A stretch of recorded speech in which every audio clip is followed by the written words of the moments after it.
জনপ্রিয় ডিরেক্টর অ্যাটলি শাহরুখ খানের জওয়ান মুভির পর থেকে অ্যাটলির নতুন সিনেমা নিয়ে অনেক গুঞ্জন শোনা যাচ্ছে, তবে এখনো কিছুই কনফার্ম হয়নি। প্রথমে শোনা গিয়েছিল যে তিনি আল্লু অর্জুনের সাথে একটা বড় বাজেটের মুভি করবে, কিন্তু তারপর কথা উঠলো সালমান খানের সাথে A6 নিয়ে। কিন্তু শেষ পর্যন্ত দুইটা মুভি অনিশ্চিত অবস্থা আটকে গেছে। এখন প্রশ্ন হলো, কেন আটকে গেল অ্যাটলির নেক্সট প্রজেক্ট? ট্র্যাক টলিউডের এক রিপোর্ট অনুযায়ী অ্যাটলি তার ডিরেকশনের জন্য 120 কোটি টাকা দাবি করেছে। সবাই ঠিকই শুনছেন, 120 কোটি টাকা। এই বিশাল পারিশ্রমিকের কারণে সিনেমার বাজেট অনেকটা বেড়ে গেছে, যা প্রযোজকদের ভাবিয়ে তুলেছে। আল্লু অর্জুনের মুভিটি 120 কোটির বাজেটে বানানোর কথা ছিল, কিন্তু অ্যাটলির পারিশ্রমিক যোগ করলে খরচ আরো বেড়ে যাবে।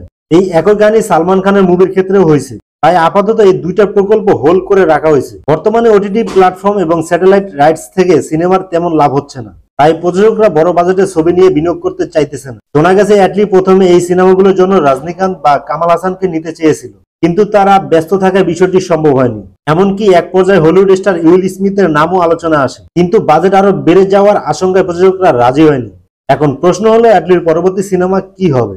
এই মুহূর্তে অ্যাটলি তার নতুন প্রজেক্ট নিয়ে আনুষ্ঠানিকভাবে কোনো ঘোষণা করেনি। এখন প্রশ্ন একটাই, তিনি কি নতুন কোনো তারকাকে নিয়ে কাজ করবে, নাকি আগের প্রকল্পগুলোর মধ্যে যে কোনো একটাকে এগিয়ে নিয়ে যাবে?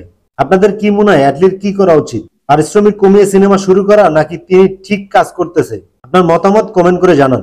এরকম আরো বিনোদনমূলক খবর পেতে সাবস্ক্রাইব করুন ফিল্মি বাঙালি। আজকের ভিডিও এই পর্যন্তই, দেখা হবে পরবর্তী ভিডিওতে। আল্লাহ হাফেজ।